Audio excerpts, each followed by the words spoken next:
My name is Kyler and I am 10 years old. My parents told me that I need to have surgery at Timpanogos Regional Hospital. Surgery means that you have a part of your body fixed by a doctor. The word surgery and operation mean the same thing. When I got to Timpanogos Regional Hospital, we checked in at the front desk. They asked my parents some questions about our family information. They gave me a hospital bracelet to wear throughout my visit. Then we went with a nurse who checked my height and how much I weighed on a scale, just like when I go to the doctor's office. She took me to my own room where I watched TV and played. She asked a lot of questions to get to know me better. When we got to the room, the nurse asked my parents a few more questions. She also put a small thing on my finger that made a squiggly line on the computer to measure how much my oxygen is in my body.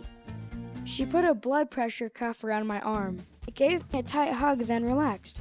She took my temperature across my forehead. This kind of tickled. My nurse asked me to change from my clothes into hospital pajamas and use the restroom. Then I met a child life specialist. She helped me know what the plan was for the day. She told me who I would meet, what I would see, and how my body might feel. She said I could ask questions, just like at school. I felt a lot better knowing what to expect while I was at the hospital. I also met a doctor called an anesthesiologist.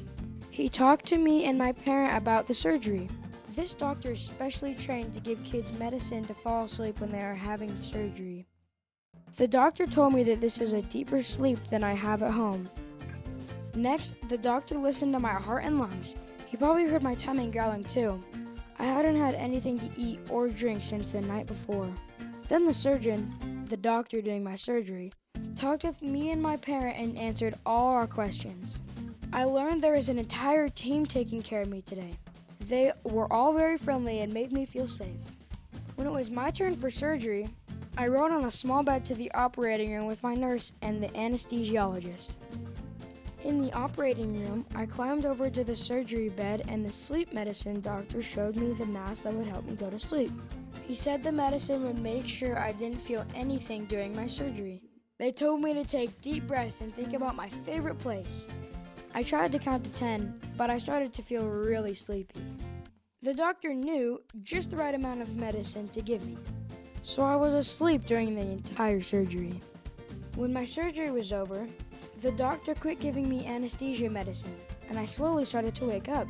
I woke up in the recovery room with a nurse right beside me, making sure I felt okay. I didn't remember surgery at all. I did notice I had a tube taped to my hand. The nurse told me this is called an IV. An IV is a small straw that nurses put medicine and water through to help kids feel better. Even though I was awake, I still felt kind of sleepy. After my operation, my parent got to talk to my surgeon and have their questions answered. My parent got to be right next to me while I woke up. I got to eat a popsicle and drink some juice while I watched TV. Some kids spend the night at the hospital after surgery. Some kids get to go home that same day. My parent talked to the nurse about how to take care of me at home. She told me after a couple of days, I would be back playing and doing all the fun things I love to do. Pretty soon I got to change into my own clothes again. It was almost time to leave the hospital. Thank you, Timpanogos Hospital, for taking great care of me.